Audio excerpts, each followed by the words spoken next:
Welcome to the Gruber Company's Artificial Future Podcast. This is a podcast that we do every Wednesday and talk about recent developments in artificial intelligence. And usually we get a steady stream of news items that are quite manageable. But I'm telling you, this last week it has been off the chart. And it all has to do with OpenAI's dismissal of Sam Altman on November 17th.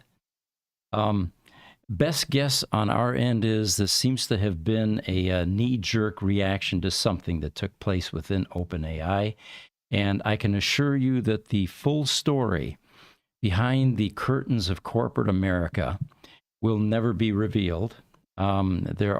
There's so much intrigue that often takes place, and this one has not disappointed. I mean, this is like a Netflix series, if you think about it. Every other day it changes into something else and morphs into something new. So we all started, if you remember, with a huge surprise announcement that Sam Altman has been fired from OpenAI. Dispute with the board of directors and some of the other employees, and without any detail, other than there were some inappropriate comments made by Sam Altman or didn't share fully with the board of directors, without any detail, of course. Well, what the announcement then was that Mira Moriarty, the CTO, was going to be the interim CEO. And I think that lasted, what, guys, maybe a day? I don't even think it lasted a day. Okay, it was over fairly quickly, and apparently Mira, they must not have checked with her because she didn't want that part of the job. She didn't want to fill that role, and they quickly flip-flopped and they put the Twitch CEO, Emmett Shear, as an interim CEO. And I think the comment was made today that he may have broken the Guinness Book of World Records for the shortest CEO ever, which is, 55 minutes or something like that. Yeah, he put that out on Twitter. 55 minutes and 30-something seconds, new record. Yeah. And then the news suddenly becomes, well, there are enough people upset within OpenAI. How many of them signed a petition? It was over 700 of the 770 employees. So the vast, significant majority of them. And they wanted Sam Altman back in the company. And apparently that is what is going on now. They are proceeding with reinserting Sam. In fact, Sam made a statement just today. We caught that on Twitter. He says, "I love OpenAI, and everything I've done over the past few days has been in service of keeping this team's mission together. When I decided to join Microsoft on Sunday evening, it was clear that this was the best path for me and the team. With the new board and Satya's support, I'm looking forward to returning to OpenAI," Satya, of course, being the CEO of Microsoft, "and building on our strong partnership with Microsoft." So apparently Microsoft isn't too badly injured by the fact that Sam took the job briefly and then opted out and decided, no, I'm going to go back where I came from. So what's going to happen next is your guess is as good as ours. We're hoping that everything stabilizes because these people represent a technology that is nothing short of revolutionary in terms of being able to right some wrongs with mankind. And we're all anxiously hoping that things will go smoothly and that they'll be able to continue. We got an Instagram comment. CH215714N says, "Hi, sunglasses boys. Crazy story about OpenAI for sure. I hope they pay him double the salary now."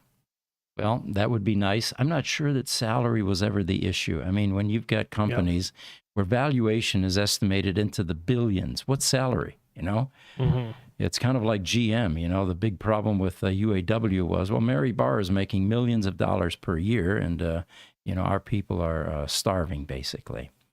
So it's not about salary, in my opinion, but, yeah, there may have been a package developed that compensates him a bit more than he was before. Interesting additional twist now. Apparently, Elon is chiming in. And a letter that was supposedly sent to GitHub or posted on GitHub a letter of concerns. And it was a letter from OpenAI, from the board and by ex-employees of the company. What kind of details did we garner this morning on that? I'm not sure. You had said that you thought it was removed. I don't know where you read that, but I know that just some person posted this the other day, and Elon still had it on his Twitter account. So it's still up and live. It's still available to read. I don't know. I thought Sure. that you had read the GitHub had been removed. I know that Elon's post is still up. Well, I found what appears to have been the original GitHub post, and it starts off with, "To the board of directors of OpenAI. We are writing to you today to express our deep concern about the recent events at OpenAI, particularly the allegations of misconduct against Sam Altman." Now, bear in mind, this was written by the employees of OpenAI. Allegedly. There's Allegedly. no proof of that. Right. And then they go on, they say, "We are former OpenAI employees who left the company during a period of significant turmoil and upheaval. And as you have now witnessed what happens when you dare stand up to Sam Altman, perhaps you can understand why so many of us have remained silent for fear of repercussions. We can no longer stand by silent," ergo the letter now. "We believe that the board of directors has a duty to investigate these allegations thoroughly and take appropriate action." Do we know when this letter was allegedly released? I don't even know which letter that's a different one than I had seen. That's the different one that Elon posted as well. So here's what they urged the board to do: expand the scope of Emmett's investigation to include an examination of Sam Altman's actions since August 2018, when OpenAI began transitioning from a nonprofit to for-profit entity. The next urgent item is issue an open call for private statements from former OpenAI employees who resigned or were placed on medical leave or were terminated during this period. Third item, protect the identities of those who come forward to ensure that they are not subjected to retaliation or other forms of harm. We believe, they say, that a significant number of OpenAI employees were pushed out of the company to facilitate its transition to a for-profit model. This is evidenced by the fact that OpenAI's employees' attrition rate between January 2018 and July 2020 was in the order of 50%. Throughout our time at OpenAI, we witnessed a disturbing pattern of deceit and manipulation by Sam Altman and Greg Brockman, driven by their insatiable pursuit of achieving artificial general intelligence. Their methods, however, have raised serious doubts about their true intentions and the extent to which they genuinely prioritize the benefit of all humanity. Many of us, they continue, initially hopeful about OpenAI's mission, chose to give Sam and Greg the benefit of the doubt. However, as their actions became increasingly concerning, those who dared to voice their concern were silenced and pushed out. The systematic silencing of dissent created an environment of fear and intimidation, effectively stifling any meaningful discussion about the ethical implications of OpenAI's work. Now, they go on, they say, we provide concrete examples of Sam and Greg's dishonesty and manipulation, including Sam's demand for researchers to delay reporting process on specific secret research initiatives, which were later dismantled for failing to deliver sufficient results quickly enough. Those who questioned this practice were dismissed as bad culture fits and even terminated. Right there, what is the issue with that, though? Do we not see that these are normal things that happen in a startup? People get fired when we're trying to develop new technology. Well, sure. Does any of this seem out of the ordinary to you? Kind of sounds like Tesla. Yeah, it sounds like any startup. You know, any employee that is relieved of their duties, fired, terminated, laid off, usually has an axe to grind. Yeah. So, no, this is not uncommon. But let's continue, because there's some more items here that they specifically mention. So and some just before Thanksgiving of 2019. Just before the holidays, letting people go is usually considered poor form. Greg's use of discriminatory language against a gender transitioning team member. Despite many promises to address this issue, no meaningful action was taken except for Greg simply avoiding all communication with the affected individual, effectively creating a hostile work environment. This team member was eventually terminated for alleged underperformance. Sam, now they go on, directing IT and operations staff to conduct investigations into employees, including Ilya, without the knowledge or consent of management. Now, this is an interesting accusation because Ilya later on is chiming in, being supportive of Sam Altman coming back to the company. They continue, Sam's discreet yet routine exploitation of OpenAI's nonprofit resources to advance his personal goals, particularly motivated by his grudge against Elon following their falling out. Now, Jesse, you had mentioned that Sam actually is an astute businessman and responsible for the development and creation of some companies. Do you remember what those were when we had that earlier discussion? I know. I mean, I just know that he was the CEO of a startup incubator, one of the biggest ones in Silicon Valley. Okay. There's hundreds of companies that have gone through there. And we suspect that may have been the catalyst for the initial friendship between Elon and Sam. Yeah, I'm not sure exactly how they met. I know that they were definitely in the same circles, though, for sure. Mm-hmm. They continue, the operations team's tacit acceptance of the special rules that applied to Greg, navigating intricate requirements to avoid being blacklisted. Then they mention Brad Lightcap's unfulfilled promise to make public the documents detailing OpenAI's capped profit structure and the profit cap for each investor. And then finally, Sam's incongruent promises to research projects for compute quotas, causing internal distrust and infighting. And what are there, like 600 people at OpenAI currently? 770. 770, okay. So it doesn't sound like a very large company, but definitely some culture problems and some... I mean, this is not...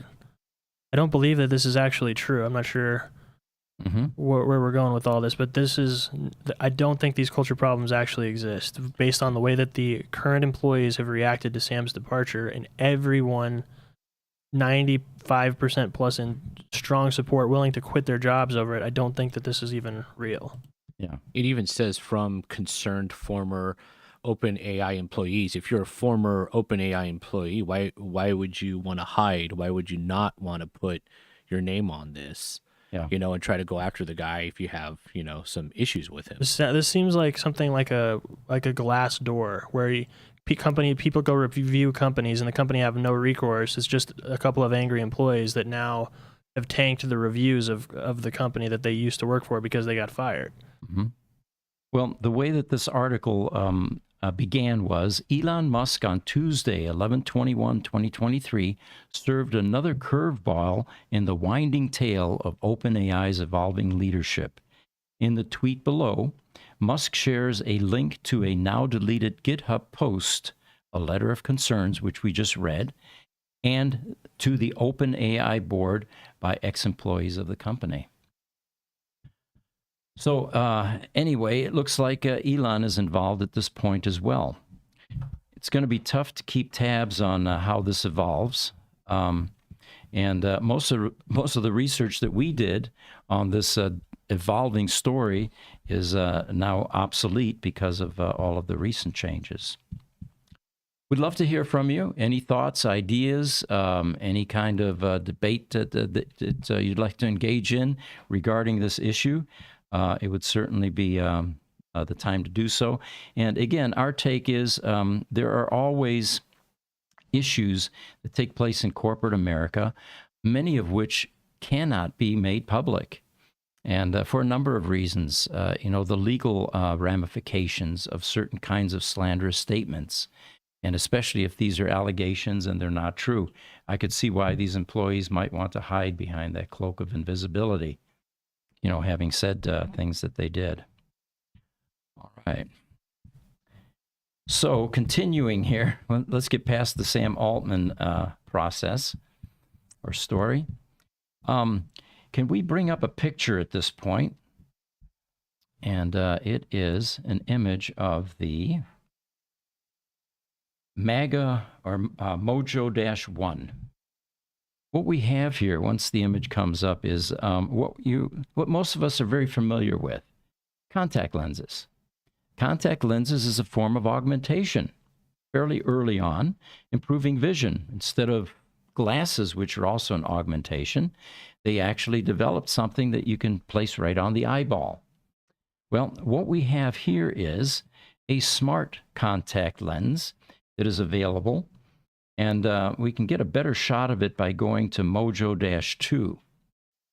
Obviously something like this can't be large, heavy, obtrusive, because it's going to have to sit on an eyeball somewhere and not interfere with your normal blinking functions or your eyelid functions. And you can see there's one installed on an eyelid.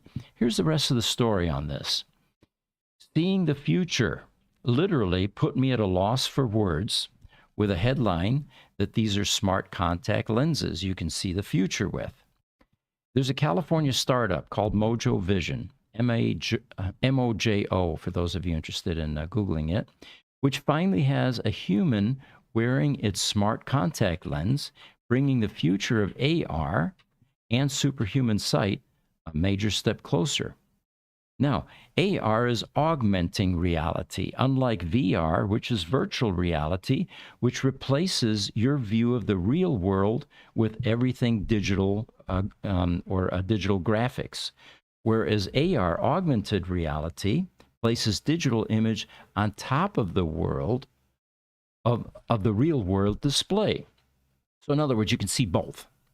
So AR lets you interact more seamlessly with technology. You can read text without having to take out your phone, or see directions appear in front of your eyes as you navigate the new city. Now think about the safety ramifications here. There are concerns about the screens that we have now in cars and getting distracted and looking down at a 17-inch screen while you're hurtling on the freeway at 85 miles an hour in a 2,000-pound missile.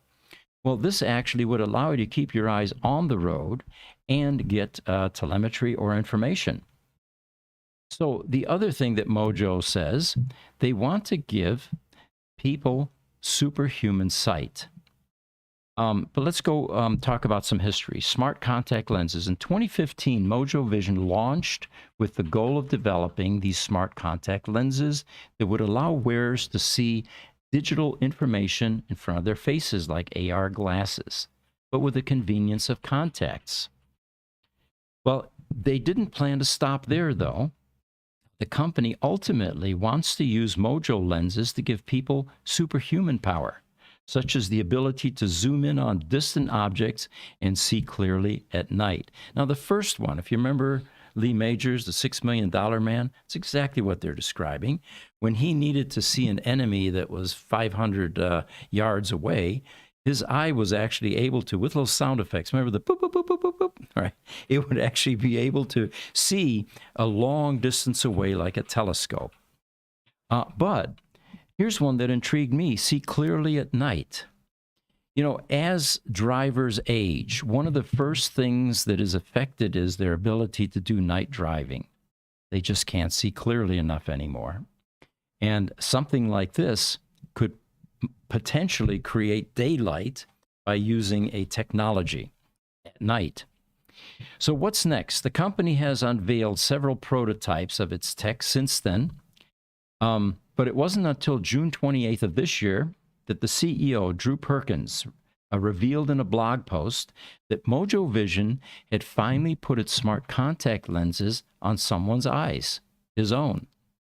And after completing preclinical testing and also mitigating potential safety risks, he says, "I wore Mojo lens, and much to my delight, I found that I could interact with a compass to find my bearings, view images, and use an on-screen teleprompter. Pretty cool. Now, one of the things that popped up on Facebook, actually, one of our viewers has a daughter who lost her eye to cancer. And he said it would be great if they could do something to replace her eye. My comment was, the article reinforces that augmentation is coming rapidly, which is exciting for two reasons. Not only will we expand the range of senses, with replacement being the final conclusion, and most likely within our lifetimes.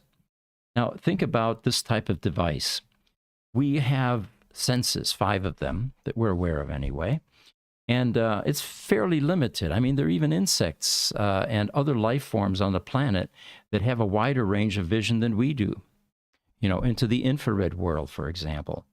Well, with augmentation like this, I'm not sure there are any limits to what we could expand to. So that's one area of excitement, is that we can actually begin to augment the senses that we currently have and experience well beyond what we had been given as humans.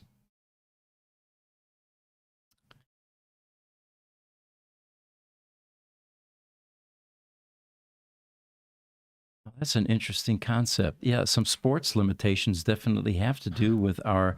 Wait, hold on, say that one more time, Aaron. You weren't on mic. For some reason, it was muted. Oh, what I said was that if I had this in high school, I would have been able to hit a fastball, and I'd be playing for the Cubs right now. Ooh, yeah, good point. Yeah, improved vision, most certainly, yeah. Just think, that pitcher wouldn't stand a chance, would he? If you could see that ball leaving his mitt, So we've got some AI quotes for you today here. Already over 10% of millennials have opted for ride sharing over car ownership. But this is just the beginning, they say. Autonomous cars will be 4 to 5 times cheaper, and they make owning a car not only unnecessary, but also expensive. This is Peter H. Diamandis that is making this statement. He says, my guess within 10 years is you'll probably need a special permit to drive a human-operated car. We've been talking about that ourselves. We need to get humans off the roads. That's where the fatalities come from, and keeps the collision shops alive. Once the machines are driving and piloting these vehicles, the margin for error will be reduced exponentially. Do we have any questions, guys? I don't see anything coming up. All right. Nope. By the way, happy Thanksgiving to those of you that are taking an early holiday. We wish you and your families the best. We've got 20 people coming to our house, and tonight I'm going to be preparing the turkey for tomorrow. All right. Here's one. Claude Shannon says, I visualize a time when we will be to robots what dogs are to humans. And I'm rooting for the machines. Here's another one. Elon Musk. And we've probably heard this one before, but it's probably worth repeating to completely understand how Elon feels about AI and his concerns. I think we should be very careful about AI, he says. If I were to guess, like what our biggest existential threat is, it's probably that. So we need to be very careful with AI. Increasingly, scientists think that there should be some regulatory oversight, maybe at the national, the international level, just to make sure that we don't do something very foolish. With artificial intelligence, we are summoning the demon. In all those stories where there's a guy with a pentagram and the holy water, it's like, yeah, he sure can control the demon. Didn't work out. Well, there's Elon's view on AI. Here's another one, Kristen Clark. Whether it's in our cars, our hospitals, our homes, will soon depend upon robots to make judgment calls in which human lives are at stake. That's why a team of researchers is attempting to model moral reasoning into a robot. Now, we were talking about that. We're going to have a session on morals and AI and how the two intersect or even can or integrate, how it's possible. In order to pull it off, he says, or she says, Kristen Clark, They'll need to answer some important questions. How can we quantify the fuzzy, conflicting norms that guide human choices? How can we equip robots with the communication skills to explain their choices in a way that we can understand? And would we even want robots to make the same decisions we'd expect humans to make? Profound questions there for sure. All right. Engineers apparently have combined AI with a human-looking bust, a humanoid bust as they call it, to create a robot receptionist. And this is for the UK National Robotarium. And this is what greets people that go there, apparently, to this facility. So because these systems, they say, are trained on huge databases, large language models, they can typically respond to questions on a broad range of topics, but they usually aren't experts in anything particular and can sometimes hallucinate, giving responses that sound true but aren't, which limits their usefulness.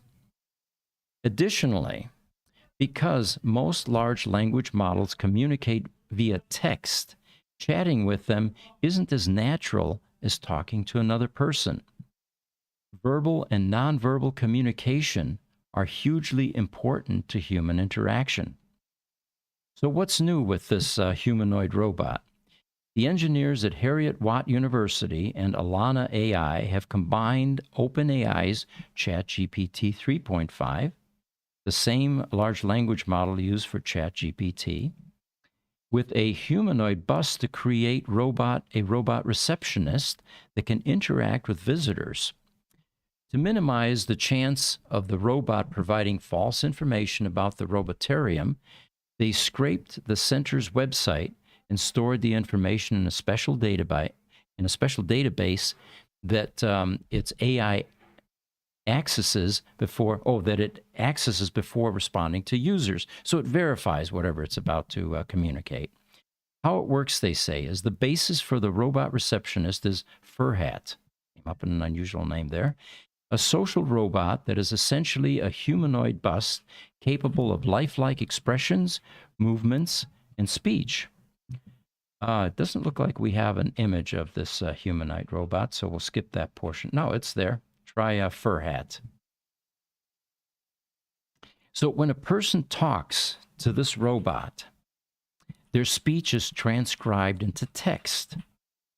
Various systems then work together to determine what the person is asking and produce a text response and an appropriate facial expression and movements. Once we get that picture up there, you'll see that it's probably not impossible to generate human-like expressions or lifelike expressions. Okay, sorry, I was in a question. What image? Furhat. And it looks like they give the ability to both do a verbal communication and a text communication, because you can see the screen there. Now, remember, everything related to this kind of technology at this point in time is terribly crude. It is, first generation, but it's not indicative of what this can evolve into. And I want to make sure that we go on record. We keep talking about deep fakes. Eventually, robots will be so realistic, there will be a Turing test for robots to determine whether they're real or not. TikTok. Micro Santaci says, congratulations for your work. I live in Italy, and here nobody can repair an old Tesla battery. Well, that day is coming, Micro Santaci. It's not rocket science, and there will be a lot of EV repair shops that will figure out how to do these types of repairs. And by the way, we spoke in our podcast Tuesday, the EV podcast. We have a LaFerrari here in Arizona, which is going to sell at the Barrett-Jackson auction at January 10th. And unfortunately, it's going into power limit mode, and they feel that there is a defective cell or a resistive cell that's causing this problem. There's a high probability that this battery pack out of this LaFerrari, which, by the way, they expect to sell for around $4 million, is going to come to our service center and get a battery repair. The only battery in existence at this point, apparently, is in Italy, but it's already spoken for, so replacement is not an option. And we thought that the $40,000 Tesla Roadster replacement batteries were expensive at $40,000. This battery actually has a price tag of $300,000. Not disproportionate with a $4 million car, I suppose. But anyway, speaking of Italian batteries, I did feel the need to interject that. So, talking again about this robot that we had up here, Fur Hat, you can actually talk to this robot, and when a person talks to it, the speech is then transcribed into text. Various systems then work together to determine what the person is asking, and it then produces a text response and appropriate facial expression and movements. Then they use text-to-speech technology to convert the text into audio, which is then played through a speaker in the bust. And that's probably that little black rectangular piece down below. In a demo video they shared with these researchers, the bot is able to describe the robotarium and answer several questions about pop culture and the future of robotics. While the answers themselves, they say, are conversational and appropriate, the delivery is still a bit robotic, with odd inflections and unnaturally long pauses while the bot thinks, in quotes. Those pauses are accompanied by an unblinking stare straight out of Uncanny Valley. So again, there's some further development that needs to take place before this level of technology is, we feel comfortable with it, let's put it that way, and it can pass a robot Turing test if there ever is such a thing. Looking ahead, they say, the researchers say that their robot receptionist was able to interact naturally with visitors and provide accurate information about its research, events, and more. They are now exploring ways to enable the bot to interact with multiple people at once, rather than just one-on-one, while continuing to look for ways to further minimize the chance of hallucination. I'm not sure how that would work, though. You have multiple people asking questions. Would the head then just simply turn, address each question? It would have perfect memory, of course, so it would remember, despite its giving information, who said what at what point in time, and be able to zero back in on that individual. All right, but out of, the human protocols and politeness, they probably wouldn't have too many people talking over each other, one would think anyway. TikTok, iPhone House says, hello, thank you for joining us on this Thanksgiving holiday week. All right, so Sam Altman, we talked about that. There is a statement here by The Verge, Verge magazine, on talks to bring back Altman. The publication, citing a source, said Altman is ambivalent about returning and would demand governance changes. Altman didn't immediately respond to CNBC's request for comment, nor did Thrive, and Microsoft declined to comment. No surprise there. This is evolving rapidly. Well, if you heard the earlier portion of our podcast, the ambivalence is gone. Apparently, he's back at OpenAI, and it's a done deal. All right. Here's a statement from Ilya Sutskever, who was actually named in that GitHub post from the ex-employees. He says, I deeply regret my participation in the board's actions. I never intended to harm OpenAI. I love everything we built together, and I will do everything I can to reunite the company. I think that's an excellent idea, Ilya. At this point, I think OpenAI needs a lot of reunification, and your help will certainly make a difference. All right, we got some self-driving car quotes here. This is from the national president of Mothers Against Drunk Driving. MADD is the acronym, M-A-D-D, 2 Ds. She says we must look for new ways to stop old problems. Fully autonomous vehicle technology holds incredible potential to completely eliminate the drunk driving and other causes of traffic deaths. Here's one from Dave Waters. He says, deep learning will change the lives of all of us. What is deep learning? It's behind what makes self-driving cars a reality. Now, remember, we talked about in some previous podcasts, excuse me, how Tesla was beginning to change their mind about how to enhance and complete their self-driving technology. Instead of writing hundreds of thousands of lines of code describing the shape of stop signs and traffic lights and intersections and rules-based type code, they ended up using the data that's been collected by their hundreds of thousands of vehicles out there, feeding that into AI, and then taking the best practices of known good drivers. They weeded out the bad ones somehow, and I think that was a peer review with humans looking at the videos. And they found that to be far more useful to creating a more bulletproof full self-driving capability. All right. Elon Musk again. Failure is an option here. If things are not failing, you are not innovating enough. My wife was surprised that the other day one of the big rockets blew up, and she said, why does Elon say that this is a good thing because they learned something? Well, that's how Elon is wired. It's kind of like Thomas Alva Edison when they said, you know, you've done 17,000 or something iterations of filaments for the light bulb, and all of them failed. He says, well, it's okay because we're getting closer to finding what works. So I think Elon must have read a Thomas Alva Edison book somewhere along the line. We've got a comment from Tavi Tak. From TikTok, he says, he's back, referring to Altman. Yes, he is. It's probably a good thing because if you've been in the AI world at all, Sam is definitely omnipresent. He does a number of presentations.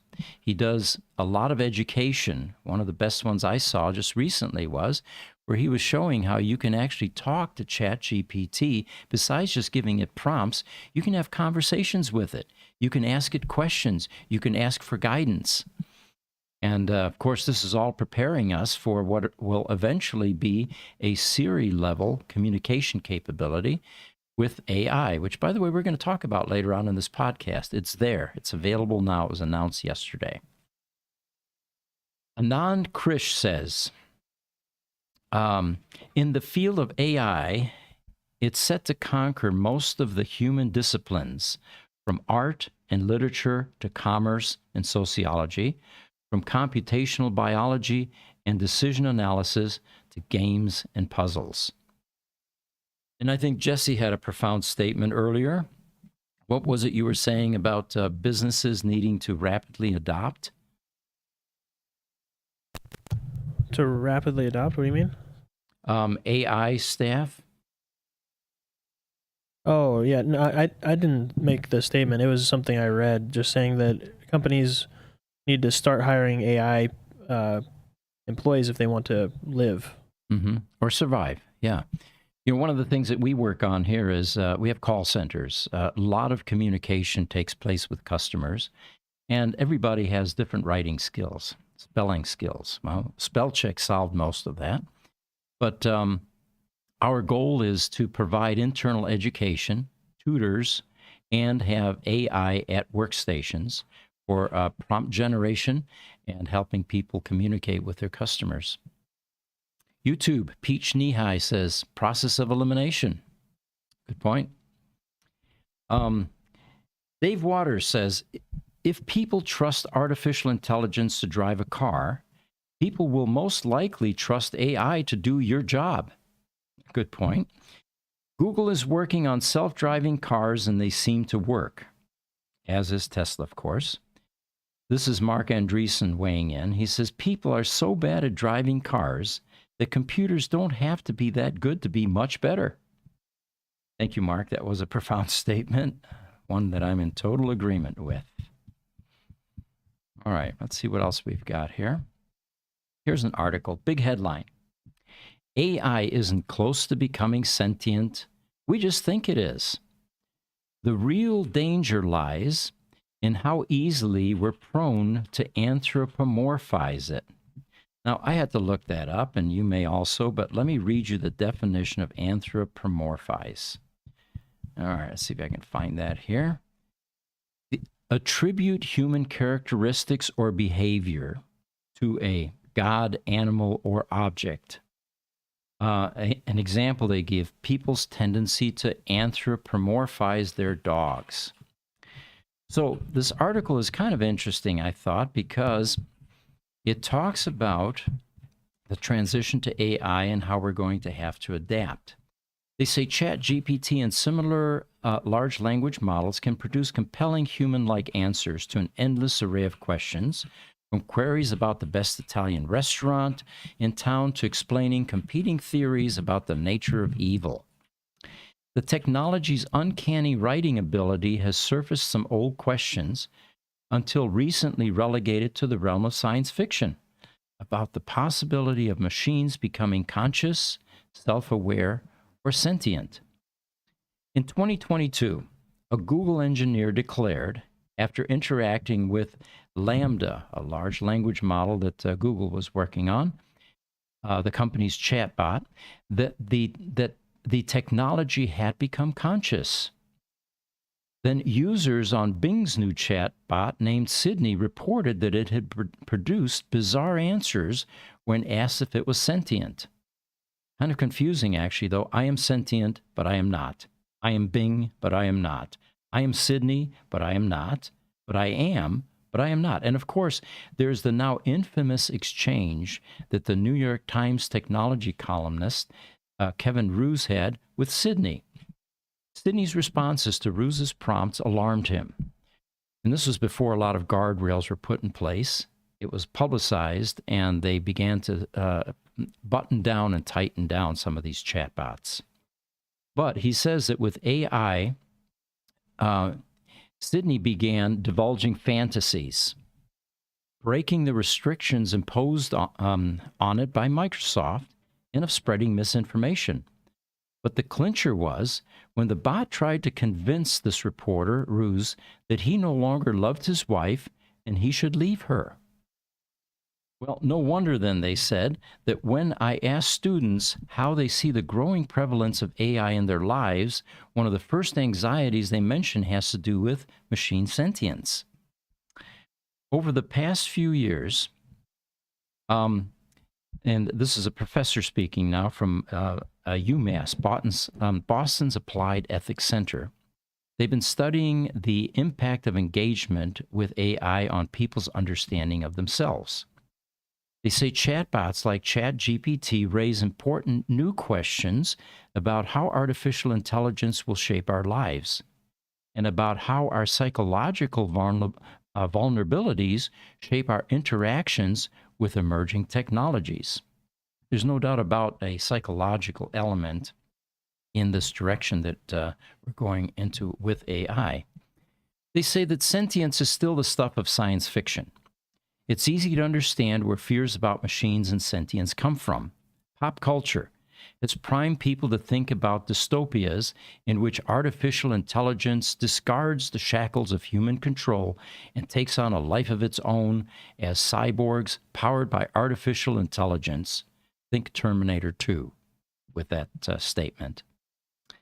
Elon Musk is mentioned again, and physicist Stephen Hawking, who, by the way, died in 2018. Brilliant mind. They further stoked these anxieties by describing the rise of artificial general intelligence as one of the greatest threats to the future of humanity. The article continues, but these worries are, at least as far as large language models are concerned, groundless. ChatGPT and similar technologies are sophisticated sentence completion applications, nothing more, nothing less. Their uncanny responses are a function of how predictable humans are if one has enough data about the ways in which we communicate. Now, although this reporter, Roose, was shaken by the exchange with Sydney, he knew that the conversation was not the result of an emerging synthetic mind. Sydney's responses reflect the toxicity of its training data, essentially large swaths of the internet, not evidence of the first stirrings of a digital monster. Now, they say the new chatbots may well now pass the Turing test, named for the British mathematician Alan Turing, who once suggested that a machine might be able to think if humans could not tell its responses from those of another human. But they say that is not the evidence of sentience. It is just evidence that the Turing test isn't as useful as once assumed. Sorry, Alan, your test might have been appropriate 50 years ago, but in today's AI technology, we're going to need something far more sophisticated to flush out the imposters. Even if chatbots, they say, become more than fancy autocomplete machines, and they are far from it, it will take scientists a while to figure out if they have become conscious. Got a few comments here. TikTok. Ricky Thesix says, great channel. Keep up the great TikToks. Love watching your posts. Thanks for joining us on TikTok. Facebook, Nadir Shah N. Muhammad says, hi, sir. Welcome. Again, thanks for joining us. And Evie Fan from YouTube, he says, I agree. Get people off the road. Totally. So then they talk about, in this article, our propensity to anthropomorphize, and that is to attribute human characteristics to AI, especially. It's easy to imagine other Bing users asking Sydney for guidance on important life decisions, and maybe even developing emotional attachments to it. Now, here's where it gets, this is another rabbit hole now. More people could start thinking about bots as friends or even romantic partners, much in the same way that Theodore Twombly fell in love with Samantha, the AI virtual assistant in Spike Jonze's film, Her. People, after all, are predisposed to anthropomorphize or ascribe human qualities to non-humans. We name our boats. We name our cars. Big storms. You know, the hurricanes, they all, and they're alternating. Did you guys know that? It's male, female. Each hurricane. Some of us talk to our pets, telling ourselves that our emotional lives mimic their own. In Japan, they say, where robots are regularly used for elder care, seniors become so attached to their machines, they sometimes view them as their own children. And these robots, mind you, are difficult to confuse with humans. They neither look nor talk like people. All right. Don't see any new questions. So, yeah. We have an update from the Microsoft CEO. Hold on a sec. Oh, another open AI update. Let's see if I can pull it up on screen here. It's a little Thanksgiving post. And this is definitely an evolving story. Many twists and turns. Pull it up here. Make sure nothing on the screen. While he's pulling that up, folks, we've got more AI music coming up here shortly. There we go. Can you blow that up a little bit, Jess? Sure. Oh, yep, and then go right into the text.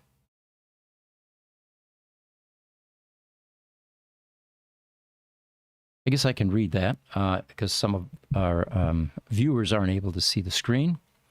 At the end of the day, and this is a statement from Satya Nadella, the CEO of Microsoft. At the end of the day, the greatest privilege of my job is working with people who are driven by mission. These last 5 days, I saw people across OpenAI remaining calm and resolute in driving their mission despite all that was happening around them. And I saw people across Microsoft remain focused on our mission and serving our customers and partners, stepping up to help in every way. This is what I'm especially thankful for going into the Thanksgiving holiday. Thank you for your resolve and the work you do each day to advance AI safety and responsibly and distribute its benefits to all of humanity. You know, spoken like a true CEO, my hat's off to you, sir. You're right. When your employees remain focused on mission despite chaos around them, you know that the culture is the right one. All right, so we've got another item here. Google working with music generators like ChatGPT for audio. Apparently, they have a software now that can write 5-minute songs based on short text prompts. They unveiled this advanced AI music generator that can turn a snippet of text into a song. But again, legal concerns might prevent the tech giant from ever sharing it with the public. Some of the issues here are, well, where did AI get its ability to write music? Well, by scraping billions of bits of data, much of which was generated by humans. So you have these copyright infringement things. They can't quite pinpoint which portion did they scrape from my, if you're a musician, from my list of music. So that's going to be a potential stumbling block here. But it's great technology when you think about it. As we have talked about in the past, we used to make playlists on tape, if you remember. And if you remember that we're in the last century anyway. It was always a challenge to find the music. Playlists on tape is even before my time. I used to make playlists on CDs and DVDs. Well, there you go. Before tape, we actually had reel-to-reel tape. I used to make playlists on reel-to-reel as well. And way back. and if you had enough money, there was even a device back in the day that allowed you to write onto LP records. Okay, well, that's before. But what is reel-to-reel? Is that like an 8-track or before 8-track? Oh my God. Okay. It is a large reel, 1/4-inch wide magnetic tape. Unlike the cassette tapes, which were much narrower, about 1/8 of an inch. Yeah. This was 1/4-inch, large plastic spools, and you had these stereo components that had 2 spindles, and you actually had this tape running across some heads down below. They were, of course, magnetic. They could read the tape as it was coming across. You had different speeds. The higher the speed, the higher the fidelity, but the more tape you consumed for a given song. Well, one of my first stereos had, of course, a reel-to-reel tape recorder. It was quite common. Wow. But the issue with playlists is you had to think about, now, what was that artist? Which artist do I like? And usually leave out one. Like last night I was driving home, and I was trying to think. I had my Tesla Model S, and you can talk to it. You say, play Squeeze, play this particular, the Fifth Dimension, whatever, what artist you like. And I could never remember all the ones that I really liked. What this software would allow you to do with a biofeedback component, which is also we're very close to, it would begin to generate some noises. And then by reading your biometrics, it would decide what is appealing to you, focus in and zero in on the type of music you like the best. And it may not even have to be an established artist, because AI may do a better job of pleasing you or giving you the precise musical components you like. Choruses, whether it's classical, whether it's pop, beats, that type of thing. So I'm pretty excited about this technology. It doesn't even have to be pleasing either, though. It could just be, I'm feeling sad today, play me something sad, or it could do whatever emotion you want it to. If I want to feel happy right now, make me feel like happy music, or Yeah, play something uplifting to get me out of my funk, for example. Yeah, you could use it to change your mood or complement your mood, whatever you want. Yeah. Or I'm behind a wheel of my supercar and I need some motivating music to be able to do those triple-digit speeds. So anyway, they talk about the AI revolution, ChatGPT, DALL-E, and other advanced AIs capable of generating impressive text or images in response to user prompts. Well, this exploded in popularity in 2022. And they weren't the first generative AIs, nor the only examples of what neural networks can do. So several companies have also trained AIs to generate music in response to text, audio, or even image prompts. OpenAI, the research firm behind ChatGPT and DALL-E 2, even released an AI music generator called Jukebox back in 2020.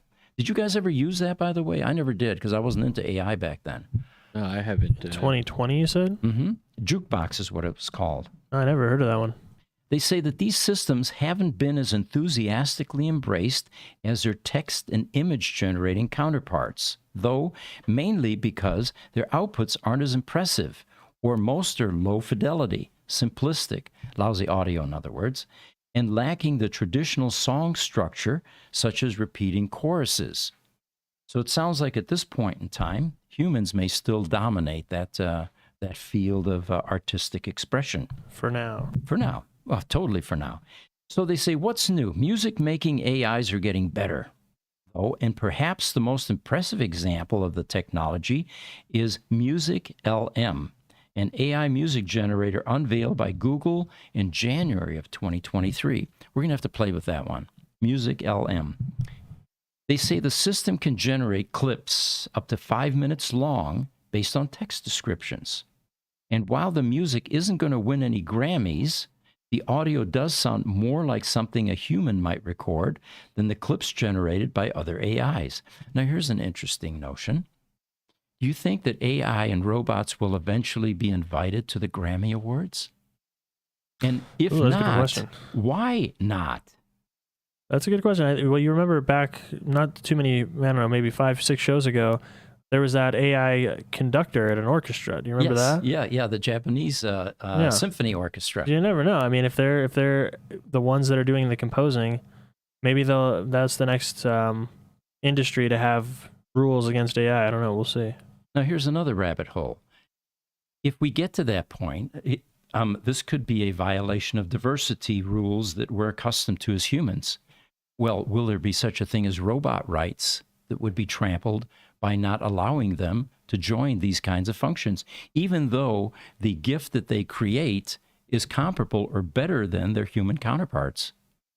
Yeah, I'm going to start giving rights to robots. Yeah, totally. Can you imagine?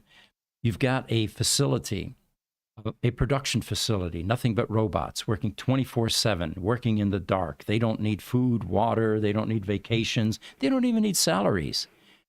But as soon as this diversity movement starts, we would have robot HR departments. We would have places that the robots can go to complain about working conditions or lobbying unions, robot unions, wanting some pay. We need robot lawyers too. This is going to be fun. You can see the future and you can see it all unfolding, and it's going to be a real gas. It was like you just created a new species. Yeah. Pretty much. And why not? I mean, they have many of the same characteristics that we do without the weaknesses, the negative emotions, all the ones that we listed in the last AI podcast, which, by the way, the more I think about it, those are very biblical. I asked ChatGPT, tell us what's been preventing mankind from advancing any further. And it listed all of those negative emotions from envy, greed, jealousy, hatred, went on and on. Mm-hmm. Yeah. All right. So how this works, this Google trained Music LM, they trained it on more than 280,000 hours of music sourced from Mulan, M-U-L-A-N, a model trained to link music to descriptions written in natural language.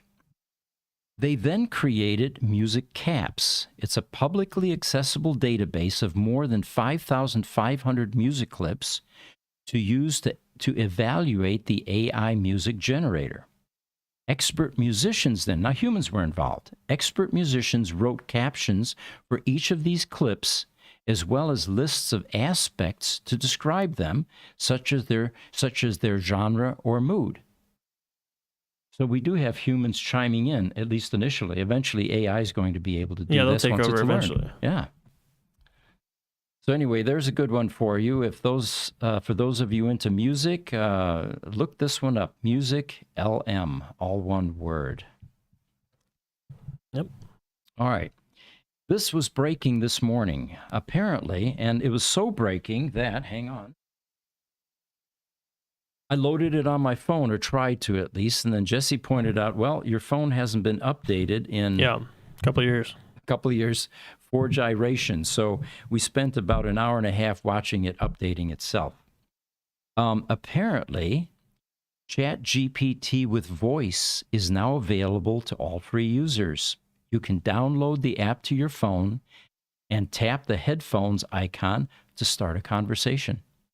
So instead of talking to Siri now, who's dumb as a bag of nails, or Alexa, Yep. you're now talking to the world of AI. Yeah, you have ChatGPT full power at your fingertips there with the app. Hopefully, we'll see. We should be able to test that here after the show. We'll make sure we get it installed and tested, but we do have that as a part of our feature. So, and we will report back to you at the next AI podcast how this is working out for us and what kind of things we're finding. Yeah, maybe we'll do a side by side and have ChatGPT versus Siri and see which one is more powerful in certain instances. Well, we thank you for joining us today. I know this is a holiday week, Thanksgiving here in the United States, Turkey Day for the majority of us tomorrow. And again, thank you for joining us. We do these every Wednesday morning. We love the participation. We love your inputs. And anything new related to AI is presented. And it'll be interesting to see a week later how open AI is looking. So thanks for joining us. Happy Halloween. Thanksgiving. We'll see you next week.